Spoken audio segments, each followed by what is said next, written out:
Bismillahirrahmanirrahim. Assalamu alaikum. I am Fawad Rauf. Today we will start a new topic that will help you in further classes as well as 9, 10. Now today we will discussing the topic radical and radicand. In this video you will able to distinguish between what is a radicand and what is a radical, and further part we will discussing about the properties of the radical as well. आइए सबसे पहले एक छोटा सा example लेते हैं, उसको illustrate करके आपको समझाने की कोशिश करते हैं।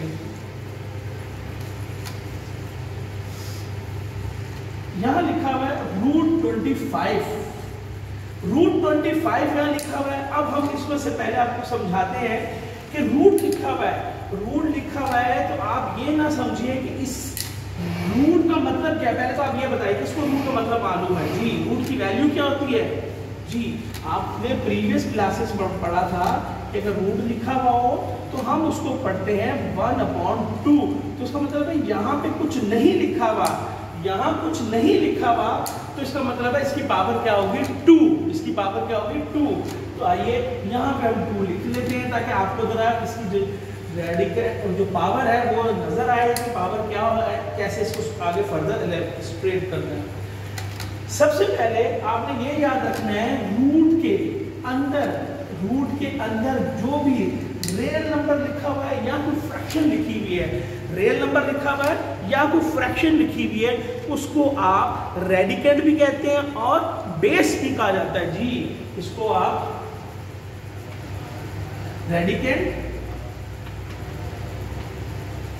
एंड बेस भी कह सकते हैं, इसको रेडिकेंड और बेस भी कह सकते हैं। अब बात आती है ये रूट जो लिखा हुआ है इसका क्या नाम है इस शेप के अंदर। हम आसानी में आसान लफ्जों में तो रूट बोल देते हैं, लेकिन इसको कहते हैं रेडिकल। रेडिकल ये बेस हो गया, ये रेडिकल हो गया। तो फिर ये जो 2 की जो पावर 2 लिखी हुई बाहर आपको नजर आ रही है, इसको क्या कहा जाता है? इसको इंडेक्स कहा जाता है। इसको क्या कहा जाता है? इंडेक्स कहा जाता है जी, इंडेक्स, इंडेक्स कहा जाता है। तो याद रखने की दूसरी बात इसके अंदर जो इंपॉर्टेंट है कि कभी भी जो रेडिकेंड की पावर 1 नहीं हो सकती, यानी इंडेक्स 1 नहीं हो सकता, ना ये डेसिमल में हो सकता है ना ये फ्रैक्शन के अंदर हो सकता है, बल्कि ये हमेशा होल नंबर होता है।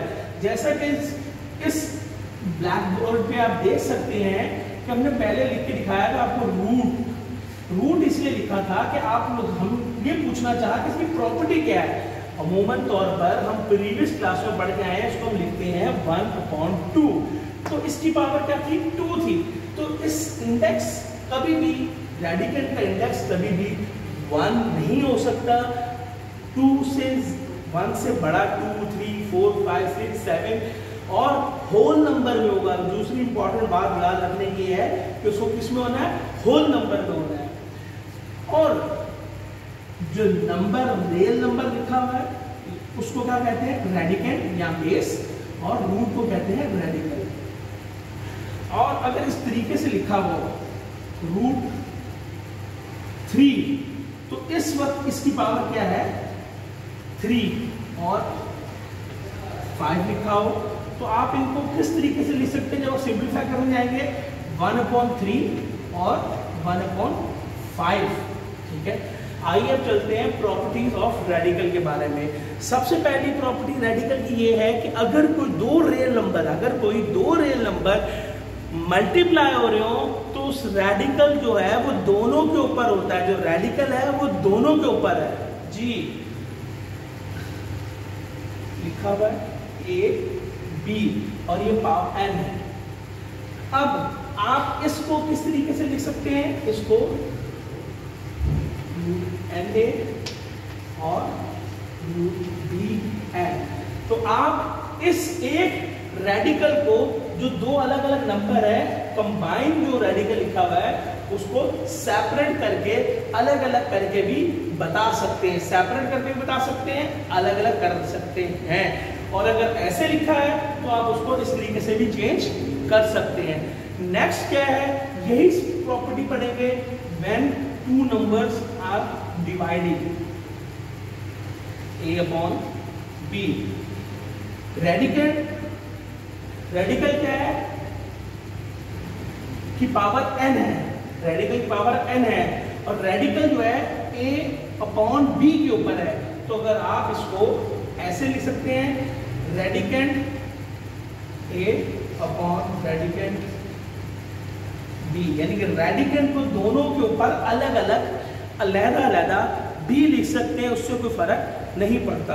नेक्स्ट हमारे पास है कि अगर कोई एक नंबर लिखा हुआ है, उसका रेडिकेंट m है, और फिर उसके ऊपर एक और रेडिकेंट लगा हुआ है, रेडिकल क्या है n। तो जब इन दोनों को, जैसे नंबर्स अलग कर सकते थे और रेडिकल दोनों के ऊपर चला जाता है, जैसे नंबर्स डिवाइड हो रहे हैं, दोनों को अलग अलग किया और रेडिकल अलग अलग हो गया, तो इसी तरीके से रेडिकेंट तो एक है, रेडिकेंट दोनों का एक है, लेकिन यहाँ जो पावर है दोनों की जो पावर है यानी इंडेक्स है, ये आपस में क्या हो जाएगा, मल्टीप्लाई हो जाएगा। तो इसको एक दफा लिख सकते हैं m multiply by n। Next हमारे पास क्या है, जो चौथी प्रॉपर्टी हम डिस्कस करने जा रहे हैं वो ये है कि अगर मेरे पास a की पावर n है और इंडेक्स में भी मेरे पास n है, तो ये n इस रेडिकल को कैंसिल कर देगा, तो मेरे पास खाली क्या बच जाएगा जी, खाली रेडिकेंट बच जाएगा, यानी कि बेस बच जाएगी मेरे पास।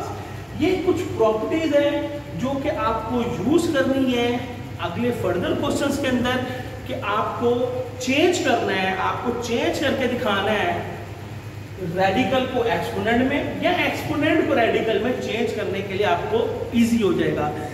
और आगे चलते हैं, नेक्स्ट कुछ एग्जांपल्स लेते हैं और उसको आपको इलस्ट्रेट करके दिखाते हैं। अब अगर मेरे पास लिखा हुआ है x की पावर 3, सवाल यह है कि मैं ब्लैंक्स में, एमसीक्यूज में आपसे पूछता हूं व्हाट इज बेस या रेडिकेंट, आप बोलेंगे x, क्या कहेंगे x। अब मैं पूछता हूं इंडेक्स, क्या पूछ रहा हूं, इंडेक्स क्या है, तो आप बताएंगे 3। और अगर मैं पूछता हूं रेडिकल क्या है, तो आप बोलेंगे √3।